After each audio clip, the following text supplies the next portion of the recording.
galloping towards the finish line. It is September 29th. Good morning, Mr. Nudelberg. Good morning, good morning, good morning. Great to be here as we close in on the end of the month. And wow, unbelievable videos and footage coming out of the West Coast from yesterday. Fort Myers got it directly in the face. And just tough for them. Like Sanibel Island and Fort Myers, just not going to be the same for a long time. Not going to be the same. Absolutely heartbreaking watching the panic and, one of the things we're going to talk about today is coping with uncertainty. Sure. The buildup of knowing that it's coming, but you don't know where it's going to hit or what it's going to do. I mean, certainly a big conversation. We got some things we got to talk about in the world.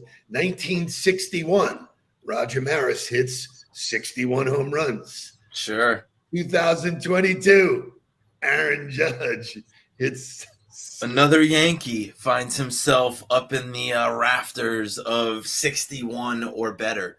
So very, very cool to see Aaron Judge eclipse that 60 home run mark, get to 61, and solidify himself in history. We about to get into some really to the time of baseball that it, for me, it makes sense. I am a fan that likes to, look at the playoffs. I will be in Baltimore Tuesday night, and Baltimore's in a race. So going to Camden in the cool weather, I'm kind of jacked, Yeah, definitely going to get cool weather too. You're going to be able to wear a jacket. Yeah. And you're going to be able Dolphins wearing hoodies yesterday in Cincinnati. So let me give a plug to one of our friends and our clients who's here this morning, Kevin Jean. This guy breaks the smile meter. Literally, when we're doing our coaching calls, he's just got to put on a reflector. But his core specialty is this disaster relief, all the things that have to do with, when you got to have someone in there to help understand what it is, how to get it paid for. So if you or anybody is in this situation, which this is right down his lane, call Kevin Jean. We've worked with a lot of people in like the property and casualty too. Like, I mean, the numbers that the Wall Street Journal were talking about this morning, talking about $40 billion in claims from what's happened up the coast. And then as you look at what's happening as it rolls east across the state, flooding everywhere. So like people in like Northeast Georgia, South Carolina, and Northwest North Carolina, be careful because there's lots of rain headed your way. Yeah, the back end of this thing is a whopper too. Flash some shout outs, just some good shit. Andrea's here this morning. This is so cool about what happens in life. She and I and her husband Dan were in a deal years ago. The deal was a shitty deal. We both knew it. We both lived, but we got to meet each other.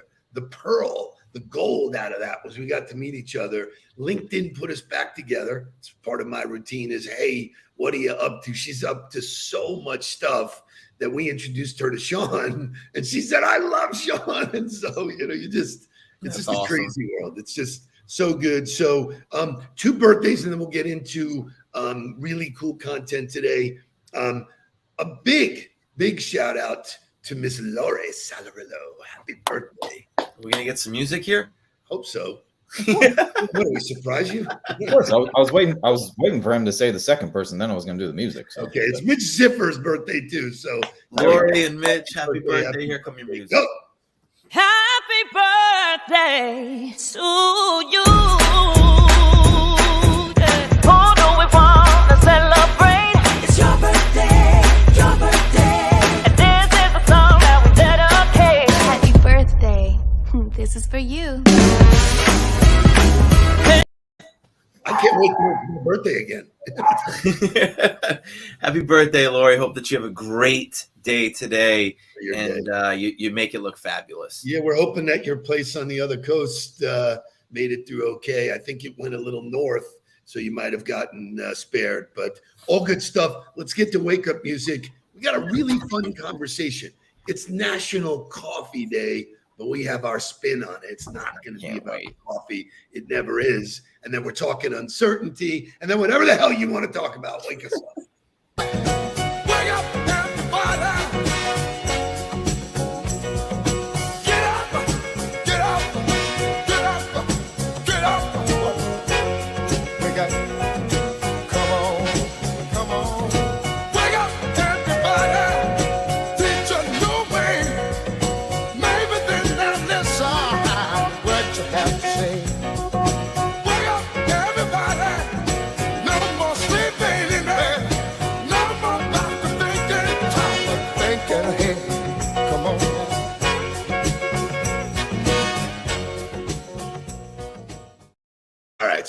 let's jump in here. So I'm gonna go back probably 5 years ago. I don't know the exact date, Okay. but like the idea of getting up and driving to a Starbucks in the middle of nowhere just to meet somebody that I never met before, having to buy them coffee because I didn't want to go through the $4 you pay, I pay kind of shit.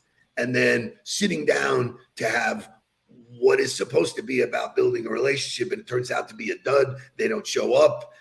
Whatever I created in my mind, I said, I can do this virtually, man. The tools are here, you know? So I said, everything that would happen at a real coffee, I now have the tools to do it virtually. And I would reach out and ask people, hey, you up for a virtual coffee? They go, what is that? Like, what? Like, okay. Thank you, Zoom, right? Like, thank you, Zoom, for creating that. But I would even tell way them, after that, when you told me, right, go ahead. So I would tell them, you know, hey, and they would go, that's the coolest thing in the world. Can I steal it? And I was like, first of all, I don't own it, number one. And number two is it's just taking advantage, situational awareness of that. Oh, look at all the time I save. Look at how many more relationships I can build. So National Coffee Day, it's not about the fucking coffee. I mean, but on National Coffee Day, like, it is a great day to go get some coffee. Like, Wawa is for sure giving away free coffee. Oh, I yeah. know that Circle House down here in Lauderdale is giving away some coffee. I don't know what Sith is doing, but I'm going to go find out what Sith is doing, because if they're not doing something, I'm going to bring Krispy it up Kreme. and say, hey, you should. Krispy Kreme's giving coffee. Dunkin'. Yeah, the only Krispy problem is Kreme, if you go Dunkin', to all Kris- of the big ones, The only obviously. problem, if you go to Krispy Kreme, you can't Not you're get a not gonna donut. go not have a donut. I mean, It's a point. it's like But even 3 years ago, when I first came back to the market, and you were like, look, virtual, don't go anywhere, just set up shop in the corner of the office and do virtual coffees. I remember saying, like, hey, would love to grab virtual coffee with you. And people would be like, what do you mean virtual coffee? And I'd be like, oh, you use Zoom. And people would be like, what the hell is Zoom? And I'd be like, look, man, I'm going to send you this link. You click on this link. You grab a cup of coffee. I'll have a cup of coffee. And we can get to know each other. And once you got people to understand what it was such a foreign concept. The fact that anybody doesn't do it now, that everybody knows what Zoom is or has some kind of video conferencing, software, it's a no-brainer. so it does not replace in-person coffee, but you can scale it. And why did I take this route? And I think it's important to discuss. We did it very in depth on our Get on the Ball call a week ago. So and I just wrote it into my keynote because, when Ben Turner reached out to an employee who's not physically in his office and said, let's do a virtual coffee. And he said, oh my God, I can't believe how much I have in common with her. That's the point, because people are not threatened by a coffee meeting. Nobody's bringing brochures. Hey, sign the contract. Let's go. Coffee is meant to be relaxed and, So you said something to me the other day about the art of the deal. And then that got my head spinning.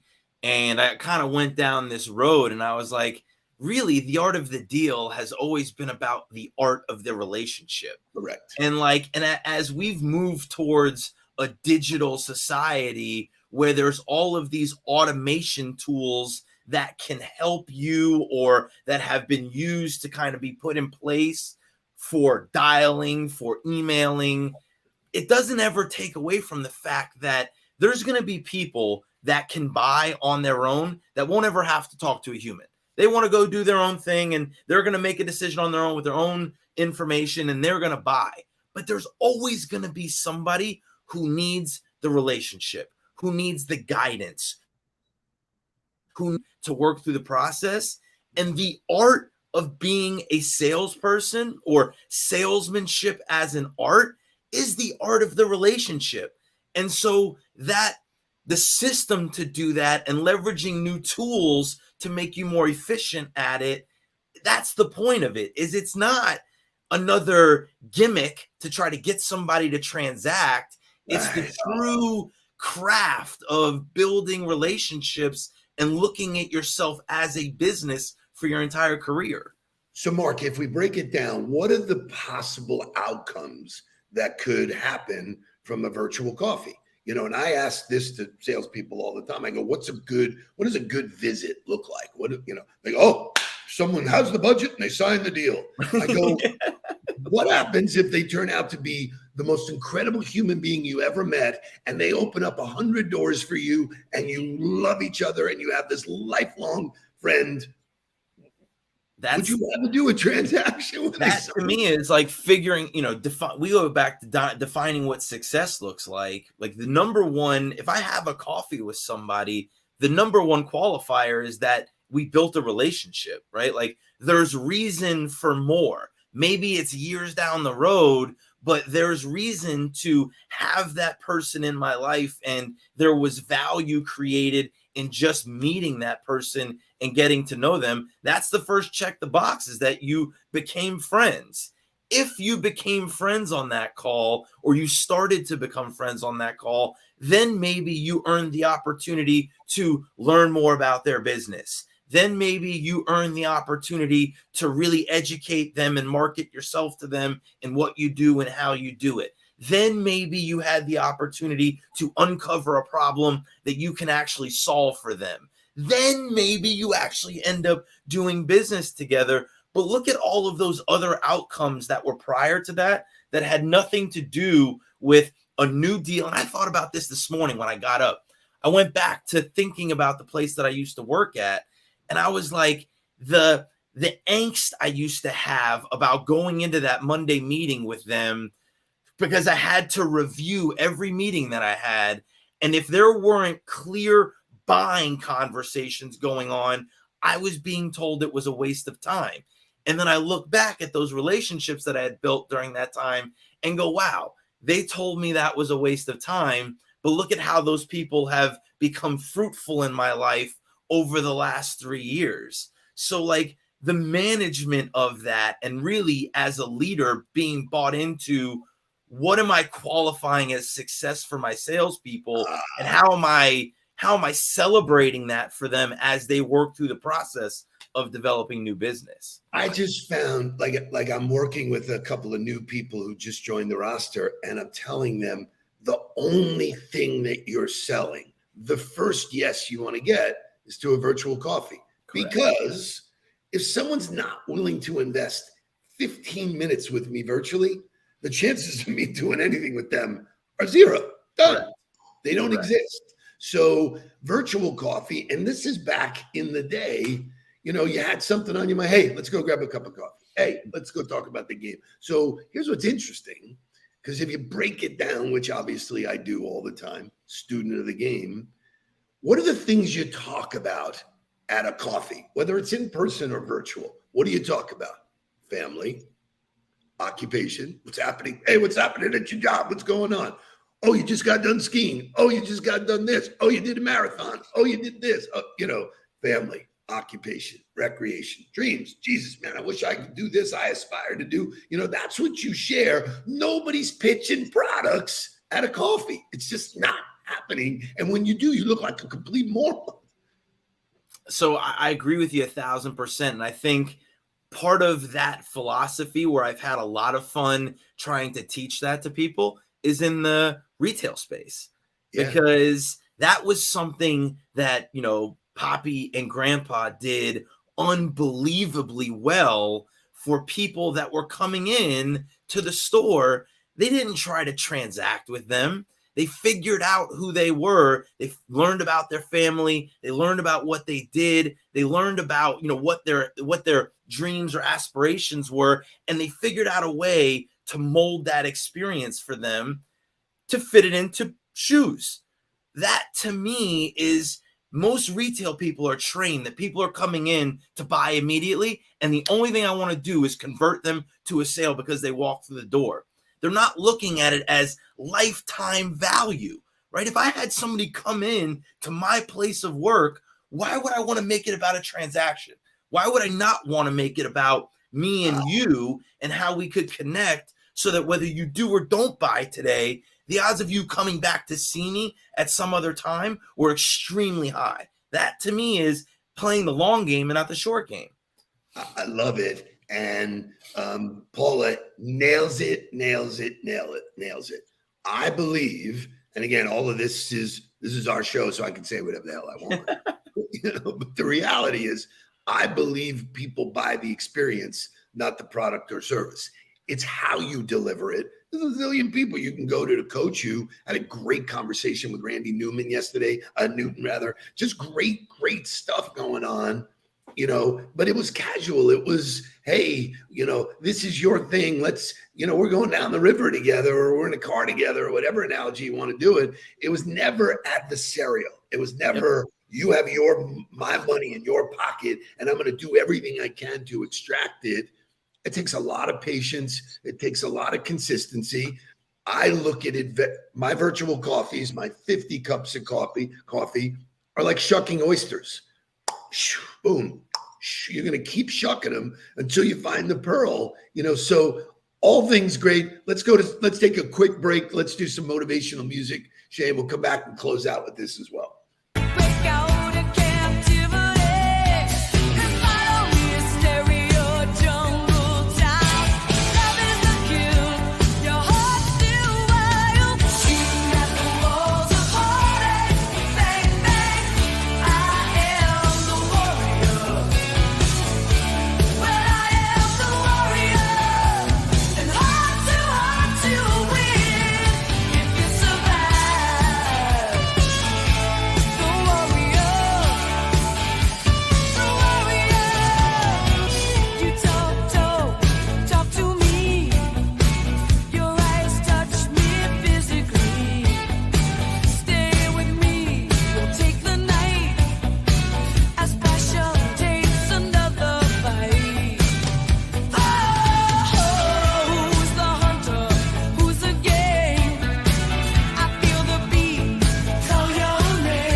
Absolutely great song. Anthem. That all day. Anthem. I am the warrior. Scott, man, thank you. Yeah, that's awesome. Best praise we can have.